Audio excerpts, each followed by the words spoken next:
So hi guys, ಈ video ನಾನು PUC second year student ಸಲುವಾಗಿ ಮಾಡುತ್ತಾ ಇದ್ದೇನೆ. ಇಂಗ್ಲಿಷ್ ಪೇಪರ್ ಆಲ್ರೆಡಿ ಮುಗ್ದಿದೆ. ಸೊ ಅದರ ಇವ್ಯಾಲ್ಯೂಯೇಷನ್ ಸ್ಟಾರ್ಟ್ ಆಗ್ತಾ ಇದೆ 23 ತಾರೀಕಿಂದ. ಇದೇ 23 ತಾರೀಕಿಂದ. ಸೊ ತುಂಬಾ ಸ್ಟೂಡೆಂಟ್ಸಿಗೆ ಕ್ಯೂರಿಯಾಸಿಟಿ ಇರುತ್ತೆ ಕೆ ಅವರ ಪೇಪರ್ ಇವ್ಯಾಲ್ಯೂಯೇಷನ್ ಯಾವ ತರ ಆಗುತ್ತೆ, ಬೋರ್ಡ್ ಪೇಪರ್ ಇವ್ಯಾಲ್ಯೂಯೇಷನ್ ಯಾವ ತರ ಆಗುತ್ತೆ. ಇದು ನಾನು second year English evaluation paper ಬಗ್ಗೆ ಮಾತಾಡ್ತಾ ಇದ್ದೀನಿ. ಇವ್ಯಾಲ್ಯೂಯೇಷನ್ಸ್ ರೂಲ್ ಏನಿವೆ ನೀವು ಓದ್ಕೋಬಹುದು. ಇಲ್ಲೆಲ್ಲ ರೂಲ್ಸ್ ಇವೆ ನೋಡಿ ಯಾವ ತರ ಇವ್ಯಾಲ್ಯೂಯೇಷನ್ ಆಗುತ್ತೆ ಅಂತ. ಇವ್ಯಾಲ್ಯೂಯೇಷನ್ 23 ತಾರೀಕಿಂದ ಸ್ಟಾರ್ಟ್ ಆಗ್ತಾ ಇದೆ. ಇದೇ ತಿಂಗಳು 23 ತಾರೀಕಿಂದ ಸ್ಟಾರ್ಟ್ ಆಗ್ತಾ ಇದೆ ಇಂಗ್ಲಿಷ್ ಇವ್ಯಾಲ್ಯೂಯೇಷನ್. ಸೊ ಇವೆಲ್ಲ ರೂಲ್ಸ್ ಇವೆ. Even you can get to know about these all rules. ನೀವು ಈ ರೂಲ್ಸ್ ಬಗ್ಗೆ ತಿಳ್ಕೋಬಹುದು, ಏನೇನು ರೂಲ್ಸ್ ಇರುತ್ತೆ, ಇವ್ಯಾಲ್ಯೂಯೇಷನ್ ಯಾವ ತರ ಆಗುತ್ತೆ.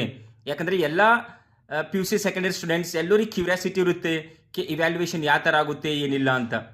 ಸೊ ಇದ್ರ ಹಿಂದ್ಗಡೆನೂ ಕೆಲವೊಂದು ರೂಲ್ಸ್ ಇವೆ, ನೀವು ನೋಡಬಹುದು. ಇಲ್ಲೂ ರೂಲ್ಸ್ ಇವೆ ನೋಡಿ, ನೀವು ಆರಾಮಾಗಿ ಓದ್ಕೋಬಹುದು. ಇವ್ಯಾಲ್ಯೂಯೇಷನ್ ವರ್ಕ್ ಯಾವ ತರ ಆಗುತ್ತೆ, ನಿಮ್ಮ paper evaluation PUC second year evaluation ಯಾವ ತರ ಆಗುತ್ತೆ, ಏನೇನು ರೂಲ್ಸ್ ಇವೆ ಇದ್ರ ಬಗ್ಗೆ ನೀವು ತಿಳ್ಕೋಬಹುದು. ಇದೇ 23 ತಾರೀಕಿಂದ ಇವ್ಯಾಲ್ಯೂಯೇಷನ್ ವರ್ಕ್ ಸ್ಟಾರ್ಟ್ ಆಗ್ತಾ ಇದೆ. ಸೊ ಇವೆಲ್ಲ ರೂಲ್ಸ್ ನೀವು ಆರಾಮಾಗಿ ಓದ್ಕೋಬಹುದು.